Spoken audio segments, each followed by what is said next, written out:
नमस्ते, जय हिंद दोस्तों। जैसा कि हम सभी को मालूम है कि LT ग्रेड GIC के साथ साथ लंबे इंतज़ार के बाद प्रवक्ता की भी भर्ती आ चुकी है। एग्ज़ाम का डेट भी आ जाएगा। अभी तक एग्ज़ाम का डेट घोषित नहीं हुआ है, लेकिन क्या हम एग्ज़ाम का डेट का इंतज़ार करेंगे उसके बाद तैयारी करेंगे तो सिलेक्शन न होने की पहली गारंटी है। देखिए, मन में घबराहट भी हो रही होगी। पहले से अगर आप नहीं पढ़े होंगे या सिलेबस आधा अधूरा पढ़े होंगे, आपको समझ में ही नहीं आ रहा होगा कि क्या पढ़ें क्या छोड़ें, कहाँ से पढ़ना स्टार्ट करें। तो इसके लिए हम सबसे पहले मैं अपने बारे में बता देता हूँ। मैं 2018 बैच का LT ग्रेड राजकीय शिक्षक विषय गणित से हूँ। हम आपके सामने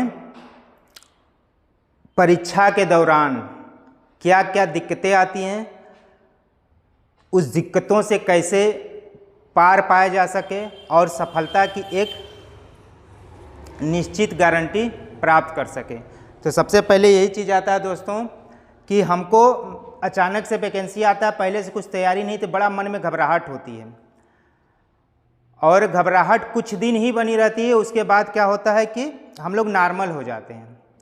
तो घबराहट वास्तविकता है, होनी भी चाहिए, होता भी है, लेकिन उस घबराहट से निकलना कैसे है। अगर जो निकल गया सही स्मार्ट तरीके से स्ट्रेटजी बना करके उस सामनाओं को मजबूती से सामना कर लिया तो वो सफल हो जाएगा। नहीं, आप देखे होंगे कि आपसे कम पढ़ने वाला स्टूडेंट स्मार्ट तरीके से पढ़ करके आसानी से नौकरी पा जाता है, उसका परसेंटेज भी कम रहता है। बाद में हम लोगों के पास पछताने के अलावा कोई रास्ता नहीं बचता है। ऐसा इसलिए कह रहे हैं कि वैकेंसी हर साल आती नहीं है, 5 साल बाद आएगी, उसके बाद पता नहीं हम ओवर एज हो जाएंगे या और भी दिक्कतें हो सकती हैं, स्वास्थ्य भी प्रभावित हो सकता है। तो हम स्मार्ट तरीके से एक निश्चित स्ट्रेटजी बना करके कैसे सफलता की गारंटी को प्राप्त कर सकें।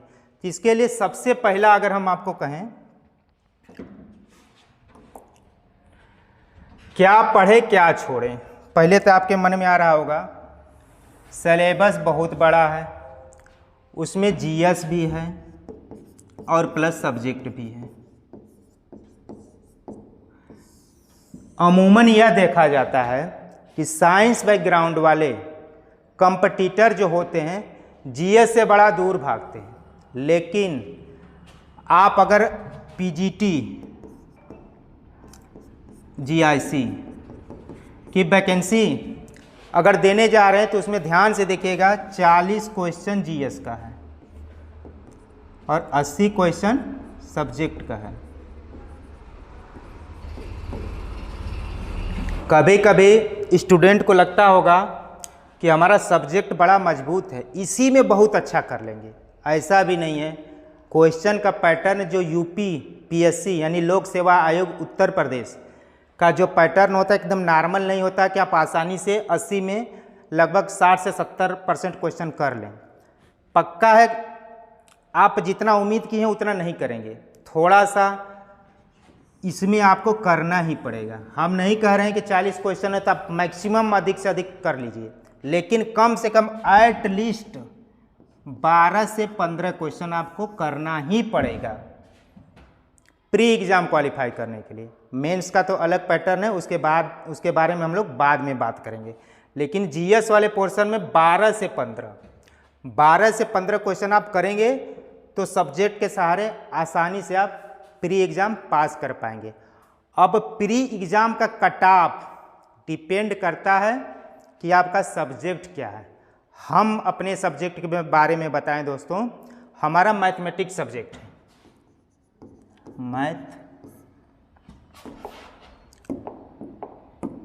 मैथमेटिक्स। हम इसके बारे में हम आपको बता सकते हैं, अच्छे से बता सकते हैं कि आप कितना क्वेश्चन अटेम्प्ट कर लेंगे तो आसानी से सफलता मिल जाएगी। आपका 120 क्वेश्चन है, आप 65 से 70 के बीच में रहेंगे। हम जनरल ओबीसी की बात कर रहे हैं, जनरल ओबीसी की बात कर रहे हैं। 65 से 70 क्वेश्चन अगर अटेम्प्ट कर लीजिए तो पक्का है कि आप प्री आसानी से क्वालिफाई कर जाएंगे, क्योंकि माइनस मार्किंग है। तो ध्यान ये देना है कि जो अभी तक आप नहीं पढ़ पाए हैं, जीएस में अभी हम हिस्ट्री का पता आता नहीं है, ज्योग्राफी हम जानते नहीं हैं और ज़बरदस्ती उसी में कूदे पड़े हैं, तो सिलेक्शन तो पक्का नहीं होगा। सिलेक्शन होने के लिए सबसे पहली गारंटी कि जो आपको आ रहा है, जो पहले से पढ़े हैं, उसको हम मजबूती से पढ़ लें।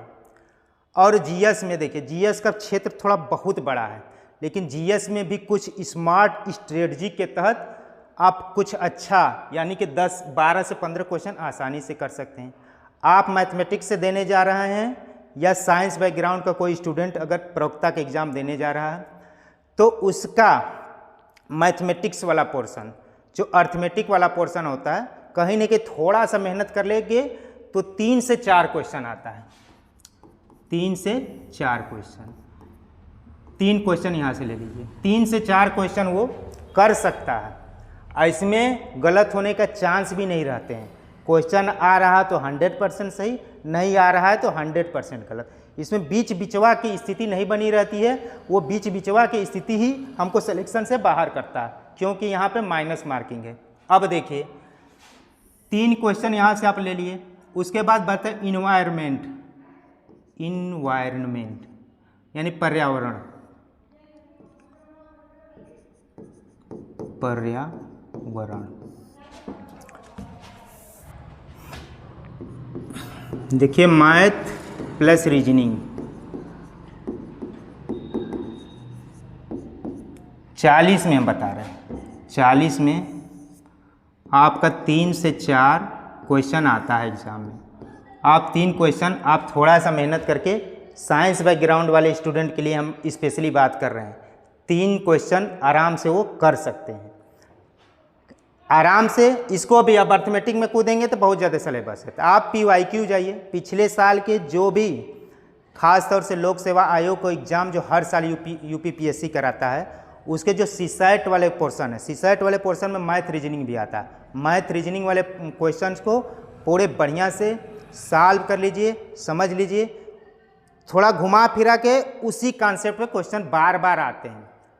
आप थोड़ा समय देंगे, हमारे से जुड़े रहेंगे, तो हम पक्का है वो सारी चीज़ें, वो सारे क्वेश्चन अच्छे से समझा के आपको इसी चैनल के माध्यम से बता देंगे।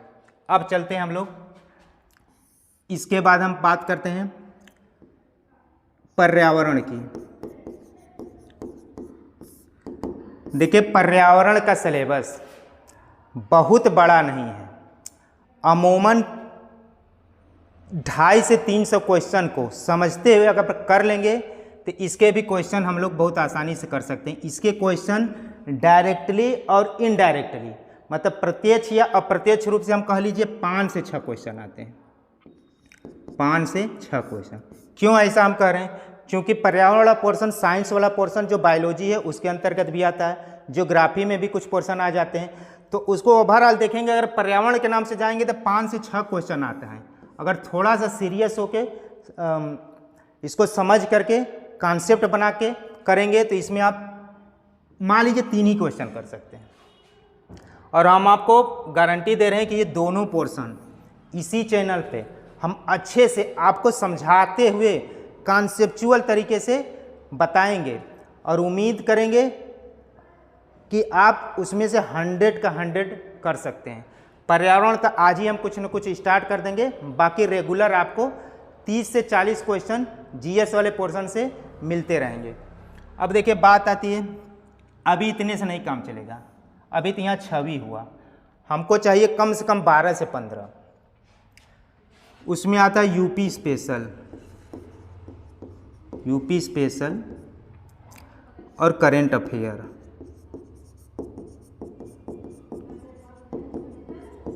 देखिए क्या होता है, जो यूपीपीएससी का जो ट्रेंड रहा है, करेंट अफेयर के पिछले 6 महीने के क्वेश्चन आने की प्रोबेबिलिटी 80% होती है। मतलब 80% क्वेश्चन पिछले 6 महीने के होते हैं, बाकी एक साल में 40% की बात करेंगे तो पूरे 1 साल या उसके पहले से भी होता है, लेकिन हम केवल 6 महीने का अगर बढ़िया से पिछले 6 महीने के एग्ज़ाम के डेट से पिछले 6 महीने का अगर करेंट अफेयर पढ़ लें तो यहाँ से हम लोग इसमें से कम 5 क्वेश्चन आते हैं।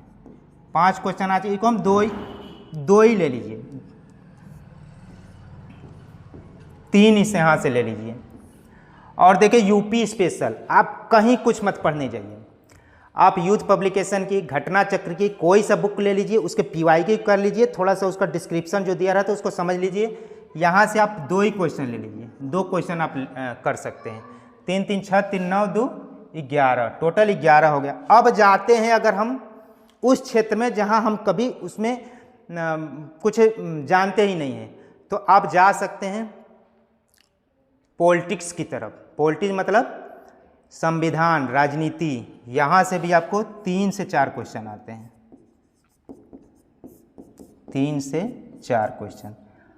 सिलेबस छोटा है, पिछले क्वेश्चन का सहारा लेते हुए करेंगे तो इसके क्वेश्चन बहुत घुमा फिरा के नहीं आते हैं।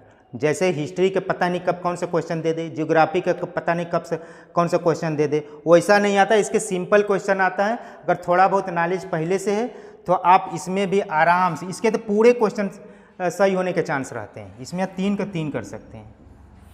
उसके बाद थोड़ी बहुत अगर हिस्ट्री में समझ में, तो हिस्ट्री पूरा पढ़ने मत जाइए। हिस्ट्री अगर आप मॉडर्न हिस्ट्री में जाइए तो मॉडर्न हिस्ट्री आप पढ़ लीजिए, वहाँ से 2-3 क्वेश्चन अटेम्प्ट कर सकते हैं। और इसके अलावा देखिए 3 3 6 3 9 3 12 2 14 क्वेश्चन हो गया आपको। अब 14 से 15 क्वेश्चन पर आप स्टेबल हो जाइए, हमको इसी पे काम करना है। बहुत जो नहीं एकदम पढ़े हैं, आप इकोनॉमिक्स कभी नहीं पढ़े, इकोनॉमिक्स लगेंगे पढ़ने तब दिक्कत हो जाएगी। अब इतने में खूब मजबूती से पढ़िए, 1-2 क्वेश्चन अगर बोनस के रूप में मिल जाते हैं तो उसको भी कर सकते हैं। जैसे इकोनॉमिक्स के भी क्वेश्चन, ऐसा नहीं है कि 40 क्वेश्चन में सब कठिन सवाल ही आते हैं, कुछ क्वेश्चन बहुत ईजी होते हैं तो उसको आप आसानी से कर सकते हैं।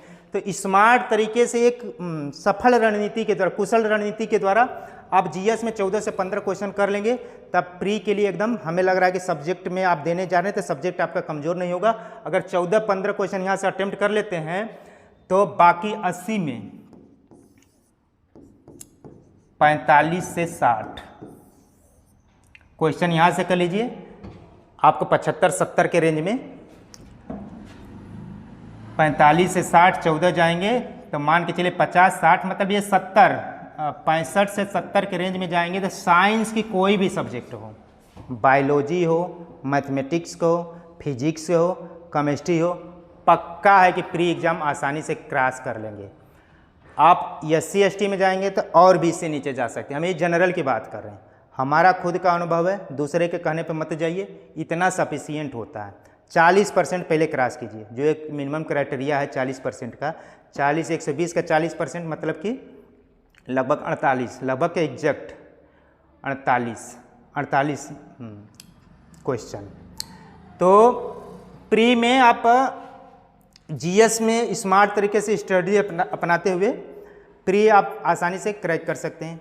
उसके बाद हमारे चैनल के माध्यम से आपको मैथमेटिक्स का प्री या मेंस का पूरा कंप्लीट रूप से सिलेबस दिया जाएगा। और मैं खुद एग्ज़ाम दिया हूँ, मैं बेहतर जानता हूँ और आपको बेहतर रणनीति के तहत आगे बढ़ा सकता हूँ। तो आप इस चैनल से जुड़े रहिए। आज अभी बिना देरी किए हुए हम लोग बात करने के अलावा कुछ करने का प्रयास करते हैं। तो हम जीएस के अंतर्गत सबसे पहले हम इन्वायरमेंट, ये पर्यावरण वाला पोर्शन आज से ही पढ़ना स्टार्ट कर देते हैं। देखिए हमारे पढ़ाने का तरीका क्या है। पढ़ाने का तरीका ये है कि ये बुक है जो आपकी जीआईसी प्रवक्ता समान अध्ययन, ये हमारी पुरानी बुक थी जब हम दे रहे थे, उस टाइम कभी रखी हुई थी। इसी के सारे क्वेश्चन हम सॉल्व करा देंगे। केवल क्वेश्चन ऐसे नहीं कि टिक करके ये सही है ये सही है ऐसे चलेंगे, ऐसा कुछ नहीं है। एक क्वेश्चन पर आपको फुल डिस्क्रिप्शन मिलेगा, मतलब पूरे अगर समझ के अगर वो क्वेश्चन पूछ लेंगे पूरी गारंटी है कि उसी के इर्द गिर्द क्वेश्चन आपको मिल जाएंगे। आज हम पर्यावरण से पढ़ना स्टार्ट करते हैं, बाकी बारी बारी से हम लोग पर्यावरण भी पढ़ेंगे, पॉलिटिक्स भी पढ़ेंगे, साइंस भी पढ़ेंगे। साइंस में आपको मैथ फिजिक्स में भी क्वेश्चन मिल जाएंगे, वो छोड़ दिए हम बताना। तो आप साइंस बैकग्राउंड वाले, साइंस वाले पोर्शन से, मैथ वाले पोर्शन से, पर्यावरण वाले पोर्शन से, पॉलिटी वाले पोर्शन से और करेंट अफेयर यूपी स्पेशल वाले पोर्शन को थोड़ा सा मजबूती से पढ़ लेंगे तो आप 14-15 क्वेश्चन बड़े आसानी से कर सकते हैं। एट लिस्ट की हम बात करें, उससे अधिक करिए तो और भी बेहतर है, लेकिन हमारे कहने का मतलब ये है कि जो हम कभी पढ़े ही नहीं उसको पढ़ने के चक्कर में अपना मूल चीज़ छोड़ दें, जो हमारा मेन सब्जेक्ट है उसको छोड़ दें। तो ऐसा गलती कभी नहीं करना है, नहीं तो फिर आप कंपटीशन से बाहर हो जाएंगे। और सब्जेक्ट में भी हम अपना अनुभव आपको बता दें, हम मैथमेटिक्स से जब देने गए थे हम एलटी ग्रेड वाली की बात कर रहे हैं। हाँ, प्रवक्ता हमारा आईडेड में हुआ था, हमने ज्वाइनिंग नहीं किया था। हम एलटी ग्रेड की बात करें तो एलटी ग्रेड में हम पिछला अनुभव बता रहे हैं 2018 में हम मात्र 73 क्वेश्चन किए थे। हम आपको बता दें टोटल 150 क्वेश्चन में हम एग्ज़ाम हॉल में पूरा क्वेश्चन सॉल्व करने की कोशिश किए, लेकिन लास्ट तक पहुंच नहीं पाए थे। हमें लग रहा है कि लास्ट के 30 क्वेश्चन छूट गए थे, लास्ट के 30 क्वेश्चन छूट गए। हम 120 क्वेश्चन में अटेम्प्ट कर पाए थे, कट पिट के माइनस होकर मात्र 73 क्वेश्चन सही था हमारा। मतलब हम अपना एकदम रियलिटी बता रहे हैं, पूरा एकदम चांस था, एकदम निराश होकर एग्जाम हॉल से बाहर आ गए। हमें पक्का विश्वास हो कि हमारा सिलेक्शन कभी भी नहीं होगा। बड़ा मतलब अंदर से पीड़ा हुई, कितने साल तैयारी करने के बाद सिविल में हाथ पैर मारे, सिविल में सेलेक्ट नहीं हुए। अपने जब सब्जेक्ट में आए वहाँ भी यही स्थिति है, मतलब बहुत फ्रस्ट्रेशन, मतलब समझ में नहीं आता आप क्या करें। लेकिन हम आपको बता दें जिसका 60 क्वेश्चन सही था सब सेलेक्ट हुए थे। 73 तो हमारा बहुत ज़्यादा था, हमारा रैंक मिल गया और हमारे जनपद, हमारे गृह जनपद, हमारे घर से 10-15 किलोमीटर के रेंज में हम अपने स्कूल में आज भी सर्विस कर रहे हैं। तो पहले तो ऐसा लगता है कि जब हम एग्ज़ाम दे रहे होते हैं, जब संघर्ष तैयारी कर रहे होते हैं इलाहाबाद या बनारस या कहीं पे भी, तो हमको लगता है कि नौकरी कहीं भी मिल जाए हम कर लेंगे। लेकिन ऐसा भी नहीं दोस्तों। नौकरी करते क्यों? परिवार के लिए, अपने पेरेंट्स के लिए, उन पेरेंट्स के लिए जिन्होंने अभी तक संयम रखा हुआ है आपको तैयारी कराने के लिए। तो ये भी ध्यान देना है कि जब हम नौकरी पा जाएं तो उनका भी देखभाल कर सकें। तो कोशिश यही होनी चाहिए कि थोड़ा रैंक ऊपर लाएंगे तो हम अपने गृह जनपद से बने रहेंगे, अपने पेरेंट्स को, अपने परिवार का देखभाल करते हुए अच्छी सर्विस कर सकेंगे।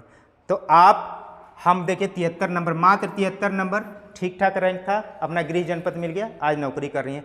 तो घबराना नहीं है, बहुत ज़्यादा पढ़ने के चक्कर में ऐसा ना हो कि हम सिलेक्शन से बाहर हो जाए। स्मार्ट तरीके से पढ़ने वाला विद्यार्थी आपसे कमज़ोर होगा, आपसे आगे निकल जाएगा। तो थोड़ा स्मार्ट तरीके से बने रहिए। फिर भी कोई दिक्कत आती है तो दोस्तों हम साथ देने के लिए हमेशा आपसे तैयार रहेंगे, आपके साथ रहेंगे। अगर आपको ज़रूरत होगी तो आप इस नंबर पर हमसे कांटेक्ट कर सकते हैं। बिल्कुल मैं हर तरीके से आपका मदद करूंगा। मैथमेटिक्स में तो फुल मदद, एकदम फ्री ऑफ कास्ट। पूरा कोशिश रहेगी, पूरा प्री और मेंस का सिलेबस यहीं पे निःशुल्क हम कराएंगे। पूरी मेहनत के, टाइम कम मिल पाता है लेकिन टाइम निकालेंगे। स्कूल देखना, फिर घर परिवार से हम जुड़े हैं वहाँ भी देखना, लेकिन फिर भी दोस्तों पूरी कोशिश करेंगे दिसंबर तक हम सिलेबस ख़त्म करने की। आज बिना देरी के हुए हम लोग कुछ बात करने के अलावा कुछ करने की कोशिश करते हैं। इसी के क्रम में हम लोग आज जीएस वाले पोर्शन पर्यावरण, इस बुक का जो पर्यावरण वाला पोर्शन है वो क्वेश्चन को अच्छे से करते हैं, उस पर विचार करते हैं और आगे बढ़ते हैं। चलिए दोस्तों, हम बता दें आपको, हम मैथमेटिक्स वालों को माना जाता है कि वो जीएस में थोड़ा कमज़ोर होते हैं, लेकिन हम मैथमेटिक्स सब्जेक्ट पढ़ने के साथ साथ लोक सेवा आयोग के लगातार एग्ज़ाम देते रहे हैं, जिससे हमको जीएस में मतलब लोक सेवा आयोग की जो स्ट्रेटजी होती है, एग्ज़ाम पूछने का जो तरीका होता है, उसको हम भली भांति से पहचान पाते हैं और आपको हम बता सकेंगे। तो हमारा यही अनुभव कि आप पीवाईक्यू करिए, पीवाईक्यू और रटिए मत, मतलब क्वेश्चन पर टिक करने मत जाइए। उस क्वेश्चन के पैटर्न को देखिए, ये चाहता क्या, किस टाइप का क्वेश्चन पूछता है। यानी एक क्वेश्चन पर आप तमाम प्रकार के क्वेश्चन जोड़ करके सोचिए। आप साइंस वाले हैं, पक्का ऐसा कर पाएंगे, हम आपका साथ देंगे। चलिए सबसे पहले हम जानते हैं पर्यावरण। देखिए क्या है, पहले हमारा तरीका क्या होगा पढ़ाने का। देखिए जैसे यहाँ पे पर्यावरण का क्वेश्चन होगा, पर्यावरण को निम्न प्रकार से वर्गीकृत किया जा सकता है। तब इससे संबंधित आपको थोड़ा सा स्लाइड मिल जाएगा। ये स्लाइड केवल उसी क्वेश्चन को सॉल्व करने में मदद नहीं करेगा जो हम क्वेश्चन कराने जा रहे हैं, बल्कि ये स्लाइड उससे जुड़े हुए उससे संबंधित ढेर सारे क्वेश्चन को सॉल्व कराने में मदद करेगा। हम पर्यावरण के केवल मात्र आपको 3 से 350 क्वेश्चन कराएंगे, लेकिन आप उसको समझ करके हमारे पढ़ाने के पैटर्न को समझ करके अगर पढ़ लेंगे तो पूरी गारंटी है कि आप पर्यावरण के सारे क्वेश्चन अटेम्प्ट कर सकते हैं। पर्यावरण हम पढ़ाएंगे और पर्यावरण को वर्तमान से जोड़ते हुए हम उसमें कुछ चीज़ें इंक्लूड भी करेंगे, जिससे आपका एक भी क्वेश्चन परीक्षा हाल में गलत न हो। चलिए सबसे पहले हम पर्यावरण के बारे में सब लोग जानते हैं, ऐसा कुछ भी नहीं है कि आपके दिमाग में एकदम नहीं होना चाहिए कि हम मैथमेटिक्स के स्टूडेंट हैं, हम पर्यावरण के बारे में जानते ही नहीं, हम जान ही नहीं पाएंगे, जान जाएंगे, आप जुड़े रहिए बस। पर्यावरण शब्द का अर्थ क्या होता है? हमारे चारों ओर का संपूर्ण प्राकृतिक और मानवीय वातावरण, प्राकृतिक और मानवीय वातावरण जिसमें हम रहते हैं और जो हमारे जीवन को प्रत्यक्ष या अप्रत्यक्ष रूप से प्रभावित करे।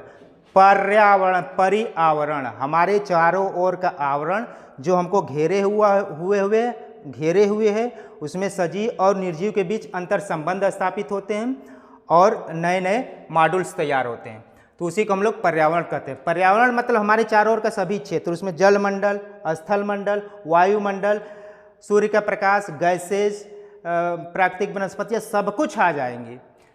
पर्यावरण की परिभाषा, पर्यावरण उन सभी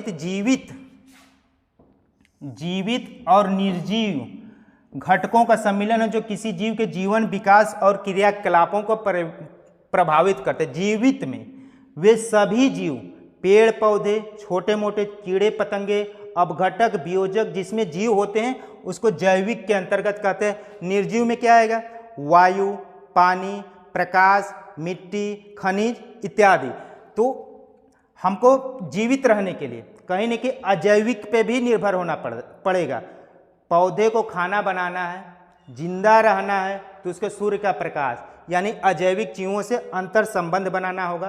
तो अंतर संबंध सम्मिलन करेगा जो कि उसके जीवन, विकास और क्रियाकलापों को प्रभावित करेगा।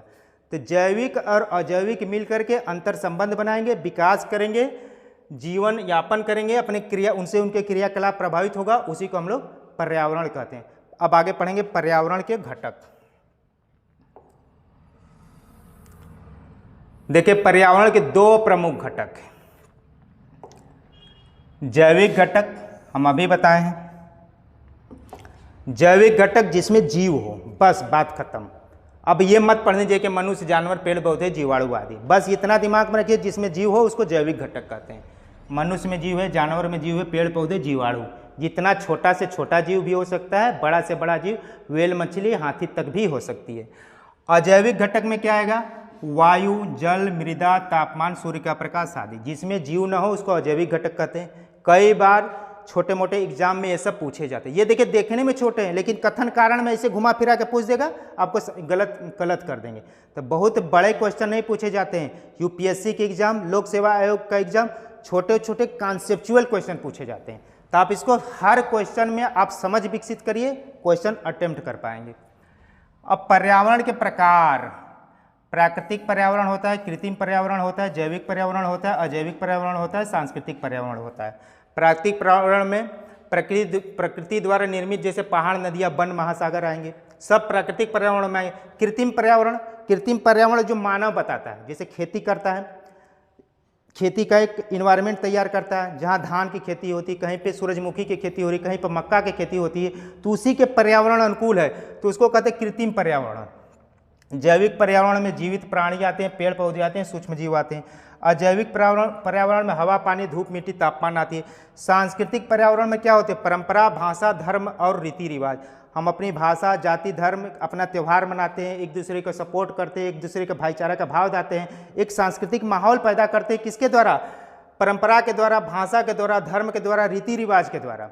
मेला मनाने जाते हैं ना, मेला, जब कोई फेस्टिवल आता है तो मेला करते हैं, एक दूसरे से मिलते हैं, एक पर्यावरण के निर्माण करते हैं, तो सब सांस्कृतिक पर्यावरण के अंतर्गत आता है। अब क्वेश्चन इसमें पूछेगा कि कौन सा पर्यावरण का प्रमुख प्रकार नहीं है। आप 4 याद रखिए, प्राकृतिक, कृत्रिम, प्राकृतिक का उल्टा कृत्रिम, जैविक का उल्टा अजैविक, एक जोड़ लीजिए सांस्कृतिक पर्यावरण। सांस्कृतिक पर्यावरण में वो सभी गतिविधियाँ होती हैं जो एक दूसरे से मिल करके खुशी से रीति रिवाज को, एक दूसरे के रीति रिवाज को अपनाते हुए मनाते हैं। मतलब अपने धर्म का पालन करना, रीति रिवाज, कोई फेस्टिवल मनाना, अच्छा कपड़ा पहनना, एक अच्छा इन्वायरमेंट तैयार करना, तो उसको हम सांस्कृतिक पर्यावरण के अंतर्गत लाते हैं। अब देखिए क्वेश्चन कैसे पूछता है।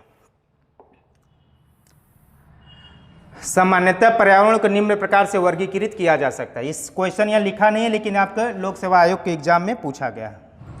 सामान्यतः पर्यावरण को निम्न प्रकार से वर्गीकृत किया जा सकता है। कौन सा इस वर्गीकरण का अंश नहीं है, देखिए हम अभी बताएं। जैविक पर्यावरण, अजैविक पर्यावरण, भौतिक का मतलब इसी को अजैविक कहते हैं। भौतिक पर्यावरण की है या अजैविक एक ही बात है, अजैविक पर्यावरण। अब जैविक पर्यावरण, अजैविक पर्यावरण, तो अजैविक पर्यावरण को हम लोग भौतिक पर्यावरण कहते हैं। उसमें क्या आता है? वायु, जल, मिट्टी, सूर्य का प्रकाश, खनिज, लवण इत्यादि। सांस्कृतिक पर्यावरण अभी बताते हैं, सब हम अपने रीति रिवाज मनाते हैं, एक दूसरे के धर्म संस्कार का पालन करते हैं, लेकिन परिचालन पर्यावरण में प्रकार में नहीं आता है। भौतिक पर्यावरण, सांस्कृतिक पर्यावरण, जैविकी पर्यावरण तो है पर्यावरण के प्रकार में, लेकिन परिचालन पर्यावरण के प्रकार में नहीं आता है। देखिए, कृत्रिम, प्राकृतिक, जैविक, अजैविक, सांस्कृतिक है लेकिन परिचालन नहीं है। इसको एकदम याद करना हो, देखिए इसको याद रखने के तरीका प्राकृतिक, कृत्रिम, जैविक, अजैविक। अजैविक को हम लोग भौतिक पर्यावरण भी कहते हैं, सांस्कृतिक पर्यावरण भी होगा, लेकिन परिचालन पर्यावरण के प्रकार में नहीं आएगा। अब देखिए ये भी क्वेश्चन पूछा गया है। पर्यावरणीय कुजनेट्स वक्र पर्यावरणीय क्षति एवं प्रति व्यक्ति जीडीपी के मध्य संबंध दर्शाता है। इस पर्यावरणीय कुजनेट वक्र का आकार किस प्रकार का होता है?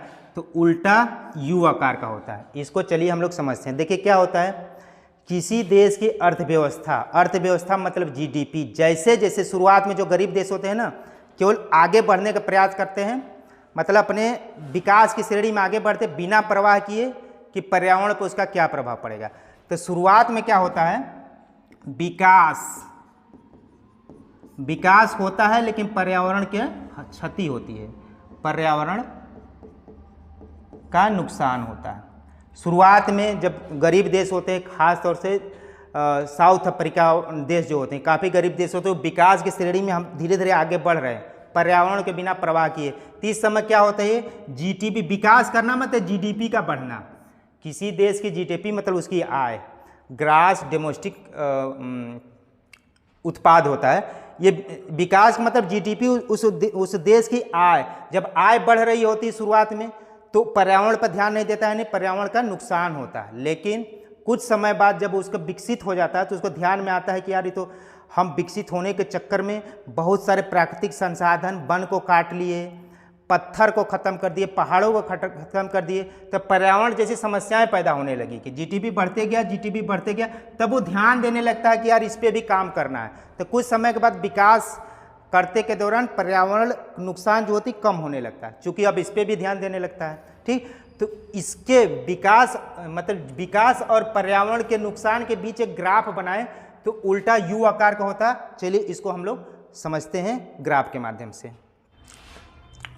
देखिए इसी को कहते हैं कुजनेट्स वक्र, EKC, a concept that suggest an economic growth. जब इकोनॉमी बढ़ रहा होता है तब पर्यावरण का नुकसान भी बढ़ रहा है। देखिए इकोनॉमी इधर क्या होता है, देखिए इधर क्या होता है, इकोनॉमी पर कैपिटा इनकम मतलब उसकी जब इकोनॉमी बढ़ रही होती है, जब इसको इकोनॉमी बढ़ रही होती है तो एक्स एक्सिस पे जाएंगे। एक्स एक्सिस पर हम किसी देश की इकोनॉमी को देखते हैं और वाई एक्सिस पे उस इकोनॉमी के होने वाले पर्यावरणीय नुकसान को देखते हैं। तो देखिए ये ग्राफ क्या दिख रहा है,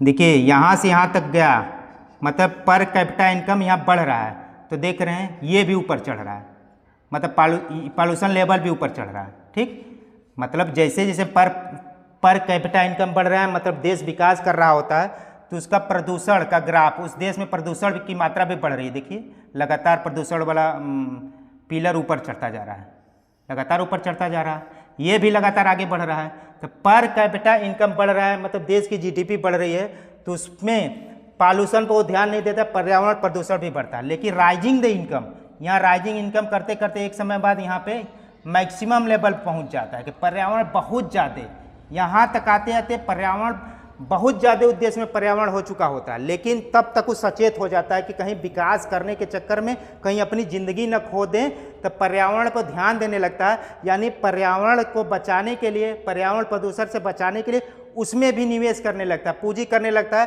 तो अब rising the income, per capita income बढ़ रही थी, देखिए अब क्या हो रहा है, ये पिलर का लंबाई घट रही है, यानी पर कैपिटल इनकम बढ़ रहा है तो पर्यावरण प्रदूषण की मात्रा भी कम हो रही है। यानी इसी ग्राफ को दर्शाने को इसी को हम कहते हैं इन्वायरमेंटल कुजनेट्स ग्राफ। कुजनेट्स एक वैज्ञानिक थे, इस ग्राफ के बारे में बताए कि जैसे जैसे किसी देश की जीडीपी बढ़ रही होती है, किसी देश की पर कैपिटा इनकम बढ़ रही होती, पर कैपिटा इनकम मतलब प्रति व्यक्ति आय बढ़ रही होती, तो आय बढ़ाने के चक्कर में खूब पर्यावरण को प्रदूषित करता है। तो आय बढ़ रहा है, पर्यावरण प्रदूषित बढ़ रहा है, इसे चढ़ रहा है। तो कुछ समय बाद जब उसको समझ में आता है कि अब तो हम प्रकृति के बहुत ज़्यादा नुकसान कर लिए, वो हमारे लिए हितकर हो जाएगा, तो फिर पर्यावरण पर विचार करने लगता है। तो पर कैपिटा इनकम मतलब प्रति व्यक्ति आय बढ़ते हुए फिर पर्यावरण में भी पूंजी लगाता है, तो पर्यावरण प्रदूषण घटने लगता है। तो एक आकार बनता है, उसी को उल्टा यू आकार कहते हैं। तो यही है कुजनेट्स वक्र।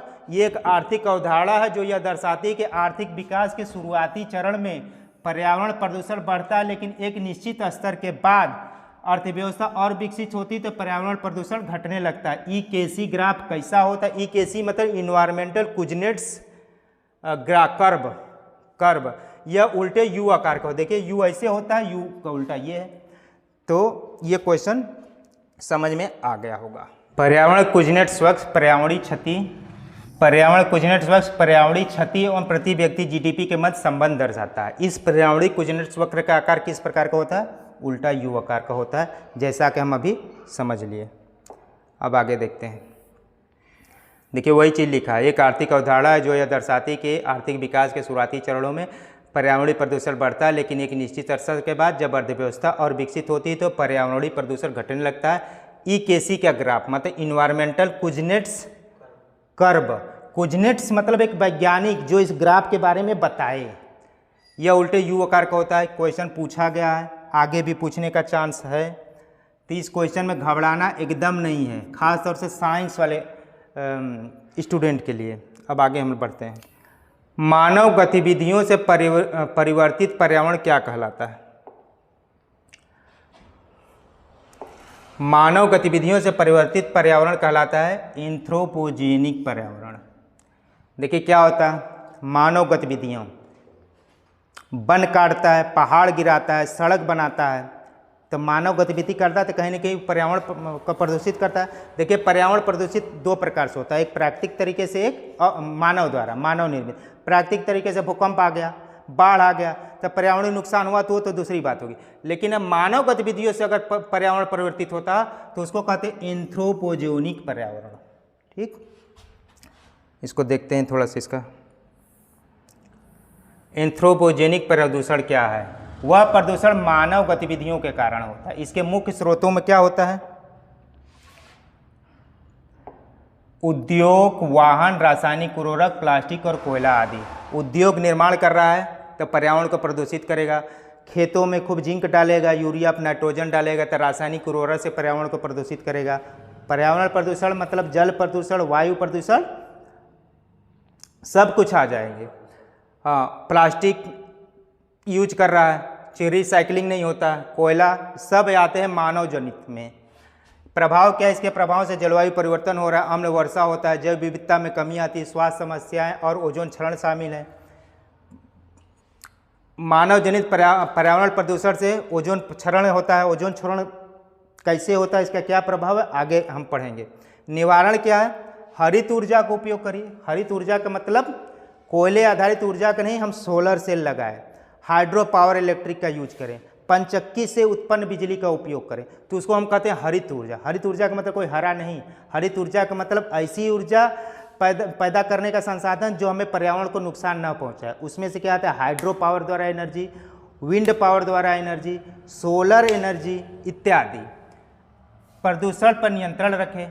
अपशिष्ट प्रवर्धन का मतलब अगर कुछ अवशिष्ट है तो उसको कैसे न्यूट्रलाइज करना है जिससे वो पर्यावरण को कम से कम क्षति पहुँचे, अधिक से अधिक वृक्ष लगाएं। जन जागरूकता सबसे ज़्यादा जरूरी है।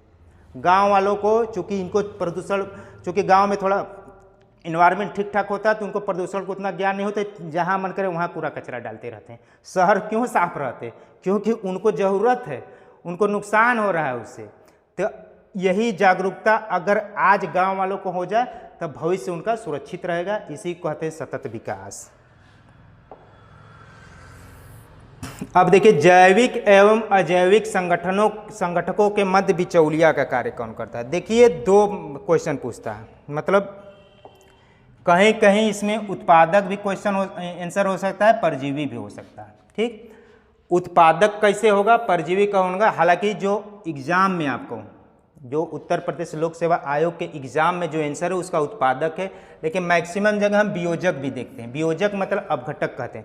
दोनों को हम समझा देते हैं कि उत्पादक कैसे हो सकता है, वियोजक कैसे होता है। देखिए क्या होता है, घास, घास को खाता है कौन? बकरी। घास को कीड़ा खाता है, कीड़ा को मेढक खाता है, मेढक को सांप खाता है, सांप को बाज खाता है। अब खा पी के मर गया, मर गया, जिंदा था, मर गया। अब यहाँ अपघटक क्या हुए? अपघटक मतलब वियोजक। वियोजक इसको मिट्टी में मिला दिए, मिट्टी में बना दिए, फिर से खनिज लवण तैयार हो गया, फिर से घास होगा, फिर वही प्रक्रिया चालू हो गई। तो जैविक अजैविक मतलब मिट्टी जिंदा है और अजैविक के मध्य, मतलब मिट्टी अजैविक हो गया, बाज क्या हो गया? जैविक हो गया। तो जैविक और मिट्टी को मिलाने का कार्य कौन किया? अपघटक किया। तो बीच वाला काम कर रहा है ना, तो बीच वाला काम कौन करता है? बिचौलिया ही तो करता है। ब्याह शादी कौन लगाता है? बिचौलिया ही लगाता है। जमीन कौन बेचवाता है? बिचौलिया। बीच वाला इन 2 लोगों के बीच मध्यस्थता करता है। तो बाज जब मर जाता है उसको मिट्टी में, मतलब अजैव करने में कार्य कौन करता है? वियोजक करता है। फिर वही प्रक्रिया चली रहती है। तो जैव और अजैव मतलब मिट्टी में मिलाना, जैव को अजैव में बदलना, संबंध स्थापित करना कौन काम करता है? अपघटक, वियोजक। तो इसके अनुसार तो ये वियोजक सही हो जाएगा। उत्पादक भी सही कैसे होगा? देखिए क्या होता है, पौधे होते हैं, जीव है, सूर्य का प्रकाश क्या है? अजैव है। ठीक, इसको क्या कहते हैं? उत्पादक। पौधों के क्या कहते हैं? उत्पादक। उत्पादक मतलब जीव, सूर्य के प्रकाश से खाना बनाते हैं, अजैव और जीव के बीच। ठीक, बिचौलिया का कार्य करते हैं। सूर्य का प्रकाश है, कार्बन डाइऑक्साइड, पानी सब लेकर के, मतलब सूर्य का प्रकाश, कार्बन सब लेकर के खाना बनाते हैं, खाना बनाते हैं, फिर वो इसी तरह से आगे पोषक स्तर को ट्रांसफर होता रहता है। तो सूर्य का प्रकाश और पौधे के बीच जो ये बिचौलिया का कार्य होता है वो कौन करता है? उत्पादक। उत्पादक मतलब पेड़ पौधे। तो जैव एवं अजैव संगठनों के मध्य बिचौलिया का कार्य करते हैं उत्पादक। वियोजक भी हो सकता है। इसको अगर आप समझना चाहें, देखिए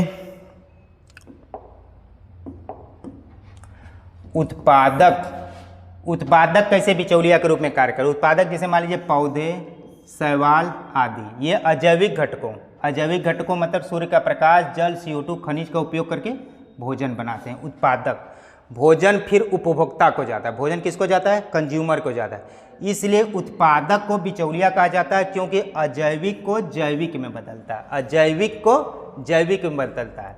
अजैविक कौन? मतलब सूर्य के प्रकाश को भोजन बनाता है, भोजन बनाने के बाद कौन? कंज्यूमर लेते हैं। तो जैविक को अजैविक को जैविक में बदलता है। तो इस प्रकार से उत्पादक बिचौलिया का कार्य करता है। विघटक मतलब डिकम्पोजर या इसी को वियोजक, वियोजक, वियोजक बिचौलिया का कार्य कैसे करता है? जैसे वियोजक ले लीजिए बैक्टीरिया, फफूंदी आदि, ये मृत पौधे और जानवरों जैविक अवशेष को तोड़कर उन्हें अजैविक पदार्थ, पानी, कार्बन डाइऑक्साइड, खनिज लवण में बदलते हैं। यानी जैविक को आपस अजैविक कर देते हैं, वापस अजैविक में कर देते हैं, जीव को फिर अजैव में कर देते हैं। कौन कर देते हैं? विघटक। इसलिए इनको क्या कहते हैं? वियोजक कहते हैं। तो कहीं कहीं क्वेश्चन में उत्पादक को वियोजक कहा जाता है, कहीं कहीं कहीं कहीं उत्पादक को बिचौलिया कहा जाता है, कहीं कहीं विघटक को बिचौलिया कहा जाता है। तो आप अगर शुद्ध रूप से कहें तो अगर हम कहें कि जैविक ऊर्जा को अजैविक ऊर्जा में बदले, तो हम अजैविक ऊर्जा को जैविक ऊर्जा में बदले, अजैविक ऊर्जा को जैविक ऊर्जा में बदले तो हम लोग उत्पादक कहेंगे। देखिए अजैविक ऊर्जा, सूर्य के प्रकाश को जैविक ऊर्जा, जीवों को ऊर्जा देता है, तो हम कह देंगे उत्पादक। केवल कह दे कि जैविक और अजैविक के मध्य बिचौलिया, तो उसको कह देंगे विघटक। तो इसमें थोड़ा सा अंतर देखेंगे तो क्वेश्चन को आसानी से समझ पाएंगे। पर्यावरण का अर्थ क्या है?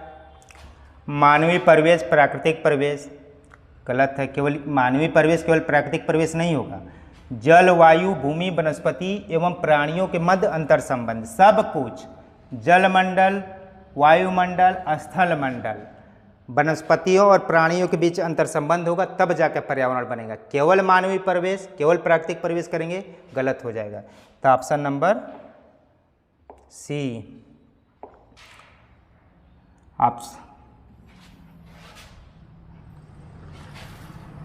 Option number C is the correct answer. पर्यावरण से अभिप्राय, फिर वही क्वेश्चन। भूमि, जल, वायु, पौधे एवं पक्षियों के प्राकृतिक दुनिया जो इसके चारों ओर अस्तित्व में सही है।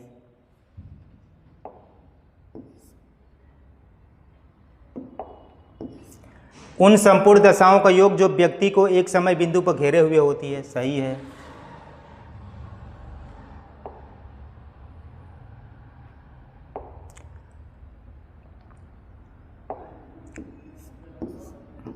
भौतिक, जैविकीय एवं सांस्कृतिक तत्वों के अंतःक्रियात्मक व्यवस्था। अभी हम बताएं पर्यावरण के प्रकार में भौतिक, जैविक, अजैविक, सांस्कृतिक, प्राकृतिक, अप्राकृतिक, सब पर्यावरण के प्रकार हैं जो अंतर संबंधित, यानी सभी सही होंगे।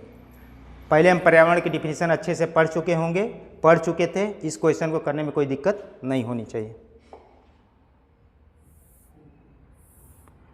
अब देखिए विश्व पर्यावरण दिवस का इतिहास, मोस्ट इम्पॉर्टेंट है। ये कितने बार घुमा फिरा के क्वेश्चन एग्जाम में पूछे जाते हैं। देखिए इसके पहले हम पढ़ते हैं स्टॉकहोम सम्मेलन।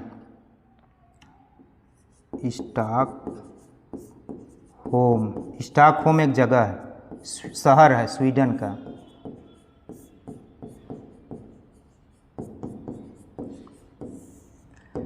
स्टॉकहोम सम्मेलन आयोजित कब होता है? 5 से 12 जून 1972 में। स्टॉकहोम सम्मेलन स्टॉकहोम क्या है? एक शहर है स्वीडन देश का, ठीक। 5 से 12 जून, मतलब 5 जून से 12 जून तक आयोजित होता है 1972 में।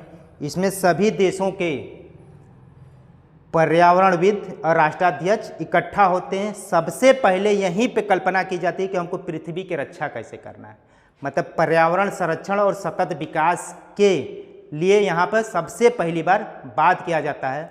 और यहीं पे सबसे पहले कहा जाता है कि विकास और पर्यावरण दोनों एक साथ नहीं चल सकते, यानी कि कहीं न कहीं पर्यावरण संरक्षण के बारे में हमें सोचना है।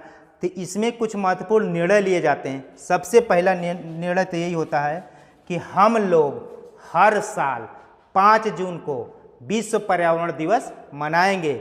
इसी स्टॉकहोम सम्मेलन के बाद जो 5 से 12 जून 1972 को स्टार्ट हुआ था, हर साल 5 जून को विश्व पर्यावरण दिवस मनाए जाने की घोषणा हुई। पहला विश्व पर्यावरण दिवस 1973 से स्टार्ट हुआ, एक साल बाद। उसी साल से नहीं मनाया गया, एक साल बाद यानी 5 जून 1973 से विश्व पर्यावरण दिवस मनाया जाता है।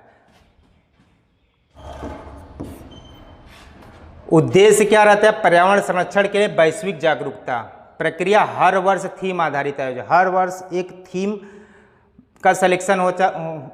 का एक सिलेक्शन किया जाता है और प्रत्येक साल पर्यावरण संरक्षण के लिए वैश्विक जागरूकता को मजबूती दिया जाता है। वर्तमान में 100+ देश इसमें भाग लिए हुए हैं। किसमें? इस सम्मेलन में, जो संयुक्त राष्ट्र द्वारा हर साल आयोजित होता है। अभी हम कह रहे हैं कि हर साल एक थीम आधारित योजना बनाई जाती है, एक थीम निर्धारित किया जाता है, उस थीम पर कार्य किया जाता है। हर साल 1973 से लेके अब तक हर साल एक थीम निर्धारित किया जाता है और 5 जून को विश्व पर्यावरण दिवस मनाया जाता है। इस साल की अगर थीम बात करें 2025 की थीम, तो land restoration, desertification and drought resilience, भूमि पुनर्स्थापना, मरुस्थलीकरण और सूखा लचीलापन। इस थीम का उद्देश्य इस प्रकार से निर्धारित किया जाता है कि इस साल हमको इसी विषय पर कार्य किया जाना है। और एक चीज़ और इसमें आप जोड़ सकते हैं कि UNEP United Nation Environment Programme की स्थापना यहीं से 5 जून 1972 को ही हुई। यूनाइटेड नेशन यूएनईपी 5 जून 1972 यहीं स्टॉकहोम सम्मेलन में ही यूएनईपी का कॉन्सेप्ट आया। UNEP United Nation Environment Programme, संयुक्त राष्ट्र पर्यावरण कार्यक्रम। इसका मुख्यालय कहाँ पे है? नैरोबी में। नैरोबी केन्या की शहर है, केन्या में पड़ता है। ठीक, तो ये 3-4 पॉइंट इससे हर बार पूछे जाते हैं। ये विश्व पर्यावरण दिवस कब से मनाया जाना स्टार्ट हुआ? 1973 से हर साल थीम आधारित। किस सम्मेलन से स्टार्ट हुआ? स्टॉकहोम सम्मेलन से। स्टॉकहोम सम्मेलन में पहली बार पर्यावरण संरक्षण एवं सतत विकास की बात किया गया है और कहा गया है कि विकास और पर्यावरण दोनों एक साथ नहीं हो सकते। और उसी समय यूएनईपी की स्थापना भी होती है, यूनाइटेड नेशन इन्वायरमेंट प्रोग्राम की, यानी कि 5 जून 1972 को जब स्टॉकहोम सम्मेलन होता है। तो इसका मुख्यालय पूछता है कि यूनाइटेड नेशन इन्वायरमेंट प्रोग्राम का मुख्यालय कहाँ है? तो नैरोबी केन्या में है।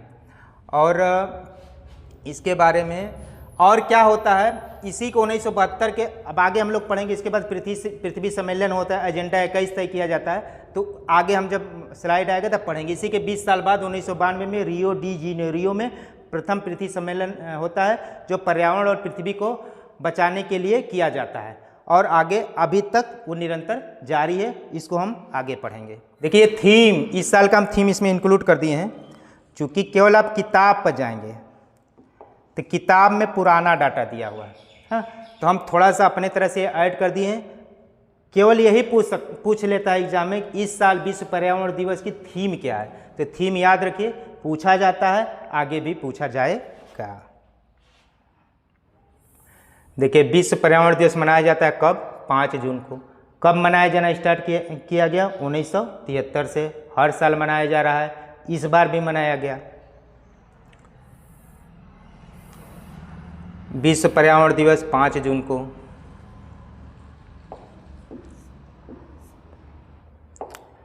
देखिए राजीव गांधी पर्यावरण पुरस्कार, राजीव गांधी पर्यावरण पुरस्कार दिया जाता है श्रेष्ठतम योगदान के लिए। देखिए किसके लिए? स्वच्छ प्रौद्योगिकी एवं सतत विकास में योगदान के लिए दिया जाता है। देखिए क्या होता है, भारत सरकार द्वारा हर साल पर्यावरण के क्षेत्र में स्वच्छ प्रौद्योगिकी एवं सतत विकास के लिए दिया जाता है। स्वच्छ प्रौद्योगिकी क्या है? Clean mechanism. क्या है? स्वच्छ प्रौद्योगिकी की मतलब ये होता है कि ऐसी प्रौद्योगिकी जिससे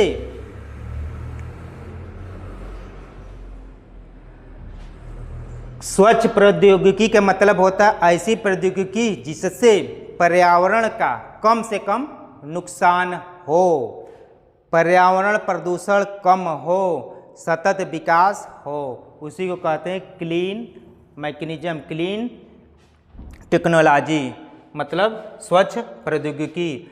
तो राजीव गांधी पर्यावरण पुरस्कार स्वच्छ प्रौद्योगिकी और सतत विकास में योगदान देने वाले व्यक्ति, संस्थान तथा संगठनों को दिया जाता है। ध्यान देना है, केवल व्यक्ति को नहीं दिया जाता है, संस्थान को भी दिया जाता है, संगठनों को दिया जाता है। भारत सरकार द्वारा पर्यावरण के क्षेत्र में स्वच्छ प्रौद्योगिकी एवं विकास के क्षेत्र में योगदान देने के लिए किसी व्यक्ति को, संस्थान को, संगठनों को दिया जाता है।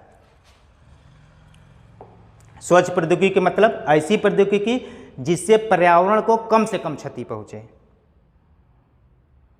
अब देखिए प्रत्येक वर्ष दिए जाने वाले इंदिरा गांधी पर्यावरण पुरस्कार, ये भी भारत सरकार द्वारा दिया जाता है। ये भी भारत सरकार द्वारा दिया जाता है 1987।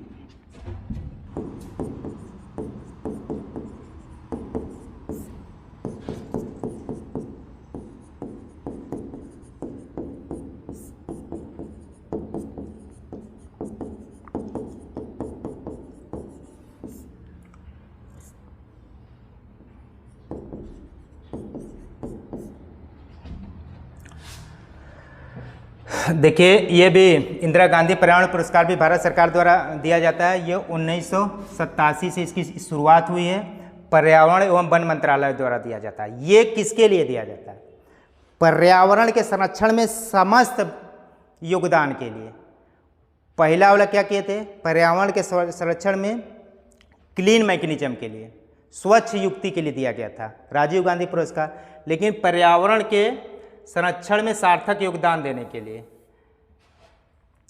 समग्र रूप से, पर्यावरण संरक्षण में सार्थक योगदान देने के लिए समग्र रूप से, इसका मतलब ये होता है कि वन सुरक्षा के क्षेत्र में भी, पर्यावरण प्रदूषण को रोकने के क्षेत्र में भी, सतत विकास के लिए, मतलब जितना भी पर्यावरण से संबंधित जो भी गतिविधियां, सबके विकास के लिए अगर कोई अच्छा कार्य कर रहा है तो उसके लिए दिया जाता है इंदिरा गांधी पर्यावरण पुरस्कार। पहला वाला राजीव गांधी पुरस्कार क्या था? केवल स्वच्छ युक्ति के लिए, क्लीन मैकेनिज्म के लिए, सतत विकास के लिए दिया जाता था। और इंदिरा गांधी पर्यावरण पुरस्कार 1987 से दिया जा रहा है, पर्यावरण एवं वन मंत्रालय द्वारा दिया जा रहा है। पर्यावरण के संरक्षण में समग्र विकास के लिए दिया जाता है। मतलब पर्यावरण से संबंधित कुछ भी हो, सबके विकास के लिए दिया जाता है। मतलब किसी पर्यावरण के क्षेत्र में कहीं पे भी कोई योगदान दे रहा है तो उसके लिए देता है इंदिरा गांधी पर्यावरण पुरस्कार। जैसे ग्लोबल 500 पुरस्कार प्रदान किए जाते हैं।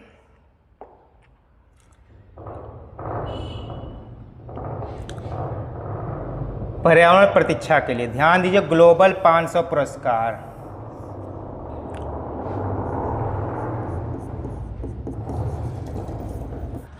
देखिए इसके पहले जो इंदिरा गांधी पर्यावरण पुरस्कार था वो था राष्ट्रीय लेवल पे पर्यावरण के संरक्षण में समग्र विकास के लिए दिया जाता था।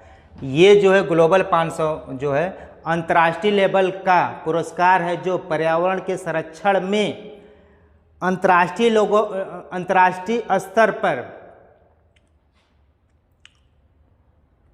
दिया जाता है। यूएनईपी द्वारा दिया जाता है। ये भी 1987 से स्टार्ट हुआ है। तो बस इंदिरा गांधी वाला जो था वही चीज़ ये भी है। ये अंतर्राष्ट्रीय लेवल पे है, वो कौन था?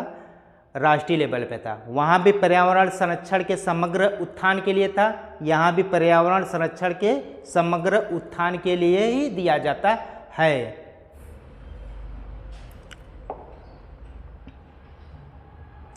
देखिए इको मार्क उन भारतीय उत्पादों को दिया जाता है जो पर्यावरण के प्रति मैत्रीपूर्ण हों। पर्यावरण के प्रति मैत्रीपूर्ण जो होता है उसको हम लोग इको मार्क दिए जाते हैं। बहुत सारे सामान हम लोग खरीदने जाते हैं तो उस पर एक इको मार्क लगा होता है। उसका मतलब ये होता है कि पर्यावरण के प्रति मैत्रीपूर्ण है। क्वेश्चन कई छोटे छोटे एग्जाम से लेकर के बड़े एग्जाम में ये सब क्वेश्चन पूछे जाते हैं। देखिए वही क्वेश्चन फिर से, पर्यावरण अनुकूल उपभोक्ता उत्पादों को चिन्हित करने के लिए सरकार ने आरंभ किया था क्या? Eco Mark. उसमें क्या पूछा था? इको मार्क किसके लिए? यहाँ पूछा जा रहा है कि पर्यावरण के अनुकूल उपभोक्ता उत्पादों को इको मार्क कहा जाता है। तो क्वेश्चन वही है, तरीका दूसरा है।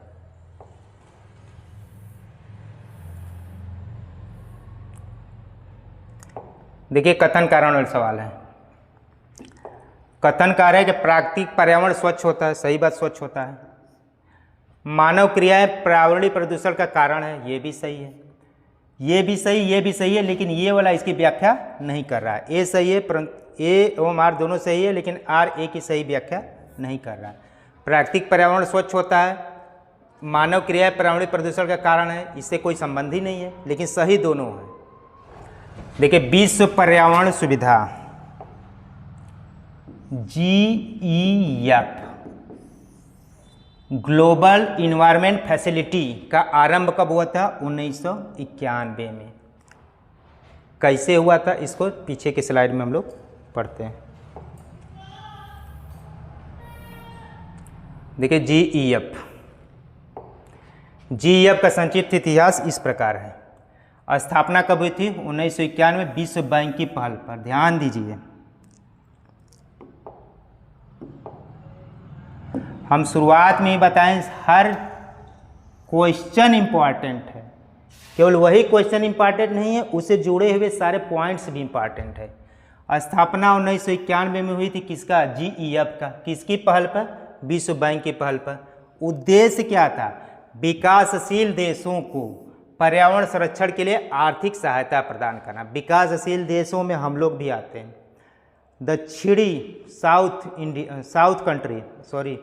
दक्षिण अफ्रीका मुल्क के जितने भी देश है सब विकासशील देश है। विकासशील देश का मतलब विकास की प्रक्रिया में आगे बढ़ रहे हैं।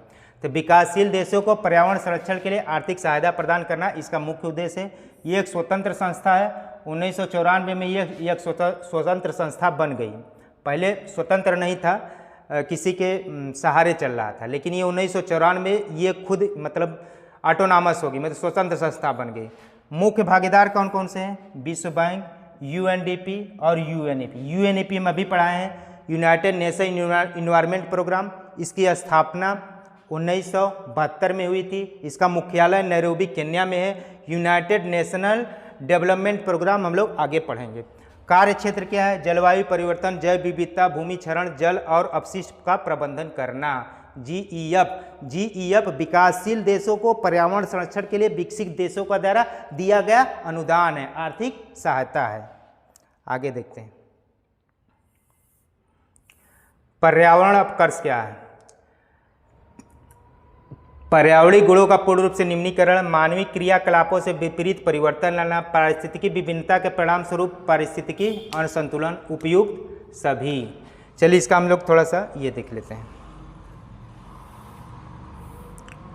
पर्यावरण अपकर्ष परिभाषा: जब मानव गतिविधियों या प्राकृतिक कारणों से पर्यावरण की गुणवत्ता और संसाधनों में गिरावट आती है तो उसको हम लोग पर्यावरण अपकर्ष कहते हैं।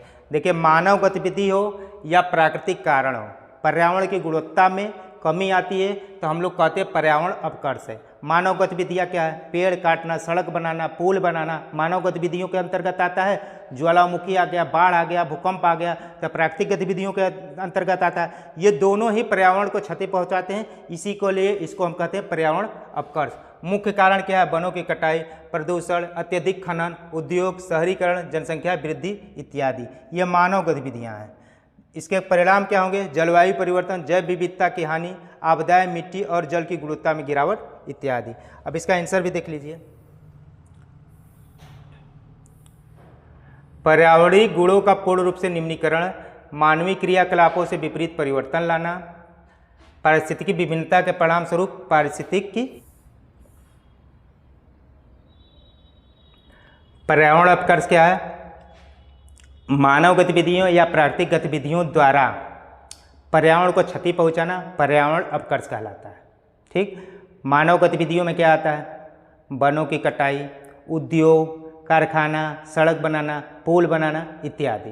प्राकृतिक गतिविधियों का जैसे भूकंप आ गया, ज्वालामुखी आ गया, ये सब प्राकृतिक गतिविधियों के अंतर्गत आता है। ये दोनों क्या करते हैं? पर्यावरण को नुकसान पहुंचाते हैं। यही इसी को क्या कहते हैं? पर्यावरण अपकर्ष करते हैं। इसका आंसर हो जाएगा पर्यावरणीय गुणों का पूर्ण रूप से निम्नीकरण। सही है। मानवीय क्रियाकलापों से विपरीत परिवर्तन लाना, यह भी सही है। पारिस्थितिकी विभिन्नता के परिणाम स्वरूप पारिस्थितिकी असंतुलन, सभी सही है। पर्यावरण अपकर्ष में पर्यावरण को नुकसान पहुंचे, सब सही है। पर्यावरण का निम्नीकरण हो रहा है, विपरीत परिवर्तन लाया जा रहा है, पारिस्थितिकी असंतुलन हो रहा है, सब आ जाएगा। मतलब पर्यावरण को नुकसान पहुंचना पर्यावरण अपकर्ष के अंतर्गत आता है, सब हो जाएगा। देखिए ये लिखा है। चलिए दोस्तों, आज इतना ही करते हैं। बाकी आगे के वीडियो लेक्चर में हम कम से कम 30 क्वेश्चन करेंगे।